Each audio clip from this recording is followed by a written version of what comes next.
নমস্কার বন্ধুরা, স্বপ্নাস ডায়েরিতে সবাইকে অনেক ওয়েলকাম জানাই।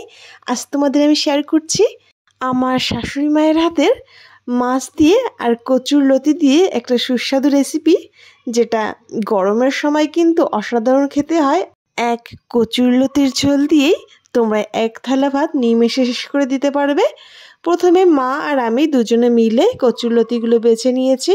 প্রথমেই কড়াইতে কিছুটা সর্ষের তেল দিয়ে কেটে রাখা বা বেছে রাখা কচুর লতিগুলো দিয়ে দিলাম এবং পরিমাণ মতো লবণ হলুদ দিয়ে আর সঙ্গে দিয়ে দিয়েছি স্বাদ মতো লঙ্কা। তারপর কচুর লতিটাকে বেশ ভালো করে ভেজে নিয়েছি। তারপর দিয়ে দিচ্ছি পরিমাণ মতো জল। লতিটা সিদ্ধ হতে যেহেতু খুব কম সময় লাগে, তাই ঝোলটা কিন্তু কমই দিতে হবে। অল্প পরিমাণে ঝোল দেওয়া হয়েছে।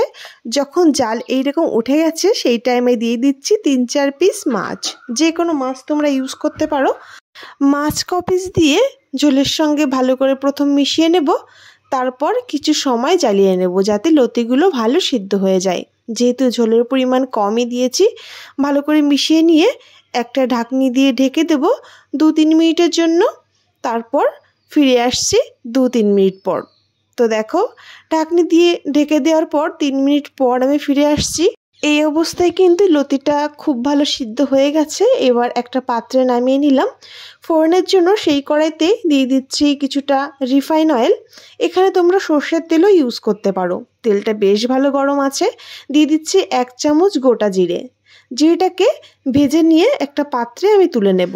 সেই কড়াইতেই আবারও কিছুটা আমি রিফাইন অয়েল অ্যাড করছি। তোমরা চাইলে পুরো রান্নাটা সর্ষের তেলেই করতে পারো। তেলটা দিয়ে দেবো 2টো তেজপাতা আর তারই সঙ্গে কিছুটা রসুনের কোয়া আমি আগেই বেছে রেখেছিলাম।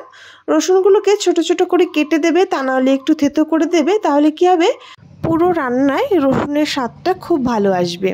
রসুনটাকে একটু টাইম ধরে বেশ লালচে রং ধরে ভেজে নিয়েছি। এবার এখানে অ্যাড করে দিচ্ছি 1 চামচ রাঁধুনি। রাঁধুনিটাকে দিয়েও বেশ ভালো করে ভেজে নেব। যখন সুন্দর একটা গন্ধ বেরিয়ে আসবে সেই টাইমে দিয়ে দেব ঝোলটা, যেটা আমরা আগে তুলে নিয়েছিলাম। ঝোলটা দিয়ে আরও কিছু সময় জাল করে নেব।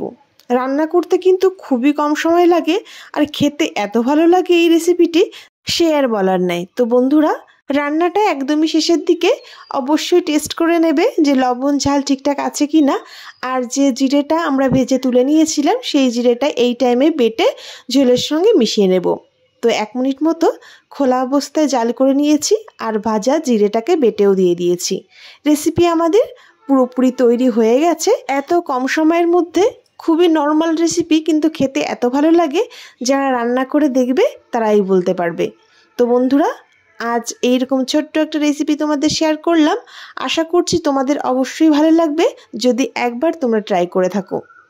তবে আজ এই পর্যন্তই, ছোট্ট একটা রেসিপি শেয়ার করলাম। ভালো লাগলে লাইক কমেন্ট শেয়ার করে আমার পাশে থাকো। আর অবশ্যই যারা এখনও আমার চ্যানেলটি সাবস্ক্রাইব করোনি, প্লিজ বন্ধুরা সাবস্ক্রাইব করে আমার পাশে থেকো।